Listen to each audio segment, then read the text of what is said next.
ఇప్పుడు అర్థం కాదు, జగన్మోహన్ రెడ్డి ఒక ముఖ్యమంత్రి అయ్యుండి సైకో పోవాలి, సైకో సైకో అని ఎందుకు అంటున్నారు? సైకో పోవాలని అంటున్నారంటే ఎప్పుడైనా సరే ప్రజలకి ఒక హక్కు ఉంది, అడిగే రైట్స్ ఉంటుంది. ఏదైనా గవర్నమెంట్లో ఏదైనా నచ్చకపోయినా కానీ అది డైరెక్ట్గా అడిగేది ప్రతి ఒక్కరికి ఉంటుంది. అది ఎవరైనా ఆ అవినీతిని కానీ ఏదైనా కానీ బయటకు ఓపెన్గా చెప్తే వాళ్ళ మీద కేసులు, వాళ్ళ మీద దాడులు ఇవన్నీ జరుగుతున్నాయి.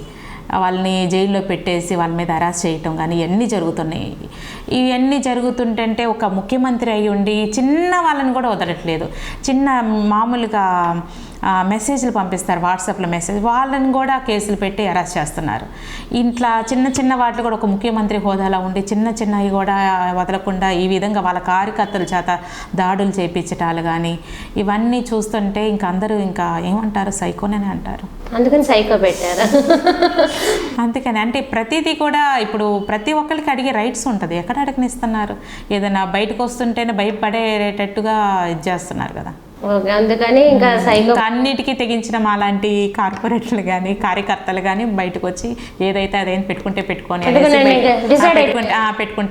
అనేసి చూద్దాం. మరి ఈ ఎలక్షన్స్ ఒక పెద్ద వారు చరిత్రలో ఉండిపోద్ది. 24 ఒక సవాలు అసలు అంటే అనకూడదు కానీ రెడ్డా కమ్మ అన్నది నడుస్తుంది, కానీ టీడీపీ వైసీపీ కంటే ఎక్కువ నడుస్తుంది. ఎవరొకరు తేలాలి అనేది నడుస్తుంది బయట. మరి ఈ వారికి మీరు సిద్ధమా? కానీ ఇందులో కుల మతాలు అవి చూడకూడదు. కానీ పాలనే బాబు గారు ఏంటంటే 14 సంవత్సరాలు ముఖ్యమంత్రిగా ఉన్నారు, 14 సంవత్సరాలు ప్రతిపక్ష నాయకుడిగా ఉన్నారు. 40 ఏళ్ళ రాజకీయ జీవితంలో ఆయన ఎప్పుడు అవినీతి లేదు, ముద్ర లేదు బాబు గారికి. ఆయన ఒక విజన్ ఉన్న నాయకుడు. మనం తెలంగాణ చూసాం కదా, సైబరాబాద్ కానీ ఇవన్నీ హైటెక్ సిటీ కానీ ఇవన్నీ పునాదులు వేసింది బాబుగారే.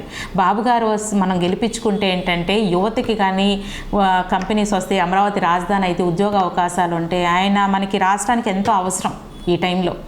మనకేంటంటే ఇప్పుడు ఈ జగన్మోహన్ రెడ్డి గారు 10 లక్షల కోట్ల అప్పులు చేశారు, 10 లక్షల కోట్ల అప్పు చేశారు. దానికి దగ్గర 35 వేల కోట్లు వడ్డీలు కడుతున్నారు. ఆ వడ్డీలకి నిత్యావసర సరుకులన్నీ పెంచేసి బయట రాష్ట్రాల మీద చూసుకుంటే పెట్రోల్ రేట్లు మన రాష్ట్రంలోనే ఎక్కువ. అన్నీ పెరిగిపోయినాయి. ఎలా బతుకుతారు? ఎందుకు నేను ఈ కమ్యూనిటీ దాంట్లో అంటే ఒకప్పుడు ఆర్జీవి గారు కమ్మ రాజ్యంలో కడప రెడ్లు అనేది ఒక మూవీ రిలీజ్ చేశారు. ఇప్పుడు కమ్మ రాజ్యంలో కాపులు అనేది కూడా అనొచ్చేమో. ఏదైనా కానీ రాష్ట్రం అభివృద్ధి కోసమే, ఏదైనా కానీ పవన్ కళ్యాణ్ గారు కానీ టీడీపీ రెండు కలిసి ఏది చేసినా కానీ రాష్ట్ర అభివృద్ధి కోసమే, ఈ అరాచక పాలన పోవటం కోసం.